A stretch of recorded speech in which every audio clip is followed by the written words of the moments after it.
La souffrance des riches. Le devoir de bonheur.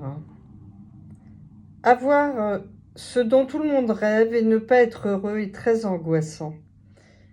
Avoir ce dont tout le monde rêve et ne pas être heureux, c'est trahir la promesse de l'argent et de son milieu.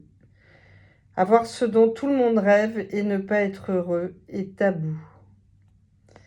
Chez les riches, on n'a pas le droit de se plaindre de ces états d'âme, et le summum serait de se plaindre des maux que l'argent entraîne. Pourtant, en 2015, Markus Persson, alias Notch, le créateur du jeu vidéo Minecraft, ayant revendu sa société à Microsoft pour 2,5 milliards de dollars, n'est pas prêt à affronter le revers de la médaille de la fortune et à taire sa stupeur et son désarroi. N'ayant pas intégré les codes sociaux des fortunés, il tweete sa déconvenue. Déconvenue retransmise par la presse française sous l'expression « jérémiade », terme péjoratif pour évoquer la souffrance d'une personne. Force est de constater qu'il n'existe aucune empathie à l'égard de cette souffrance liée à l'argent. Markus Persson constate que, bien que faisant la fête à Ibiza, entouré d'un groupe d'amis, il se sent très isolé et mal aimé. Quand nous avons vendu la société, le plus gros effort a été de s'assurer qu'on s'occupe des employés et maintenant il me déteste. Il exprime en outre son manque de désir et de motivation.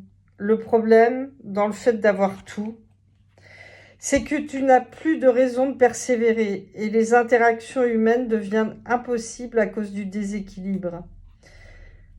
S'il n'a pas développé la pudeur et la retenue des riches au sujet de l'argent, il réalise ensuite, après quelques tweets réprobateurs des internautes, l'indécence, entre guillemets, de ses plaintes.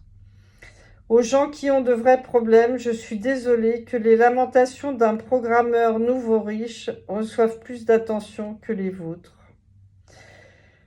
Comme si l'argent était censé être une immunité contre le malheur, comme si perdre le sens de sa vie, ses collaborateurs, ses amis, qui eux travaillent et ont charge de famille,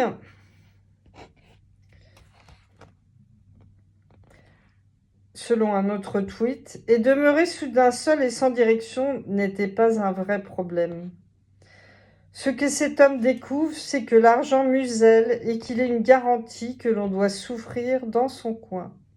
Rappelez-vous l'histoire d'un jeune rabbin révolutionnaire qu'un certain héritier pieux et plein d'espoir vient interroger sur la possibilité pour lui d'obtenir la vie éternelle.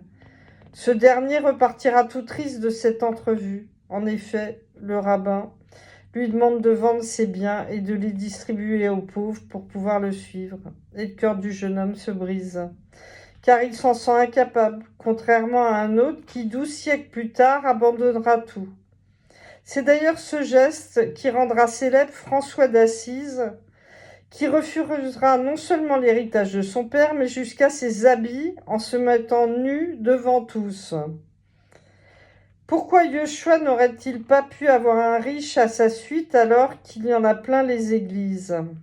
Lorsqu'un internaute suggère à Markus Persson de se débarrasser de sa villa à 70 millions de dollars si son argent le fait tant souffrir, ce dernier botte en touche en répondant « Jamais de la vie, il y a une piscine ». Yeshua conclut qu'il sera difficile pour un riche de trouver le salut.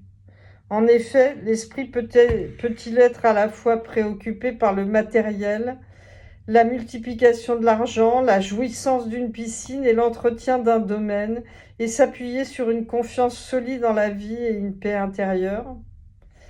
La plupart des créateurs de fortune ont en effet peu de chances d'être heureux ou de rendre heureux ceux qui les entourent.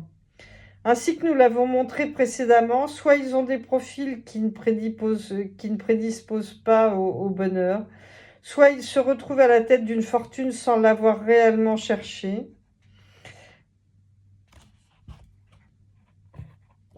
Sans la personnalité qui leur permettrait de ressentir l'excitation et la transe de cet état. Ils doivent endurer la solitude, l'angoisse, la culpabilité, La perte du désir et la perte de sens qui se font vite sentir si l'argent n'est pas une addiction. Mais la plupart sont des addicts et c'est ce que j'ai montré au chapitre précédent. Mais comme c'est un peu technique, je laisse à ceux qui ont envie de découvrir vraiment d'un point de vue psychologique pur, voilà, où j'évoque la personnalité qui est à la fois narcissique, antisociale, addict, obsessionnelle, compulsive, etc. Donc voilà, le... Et il y a aussi un article en anglais sur deux sites, sur Academia et sur euh, le site suisse. Je mettrai le lien, voilà, pour aller voir ces deux articles plus techniques sur l'addiction à l'argent. À bientôt.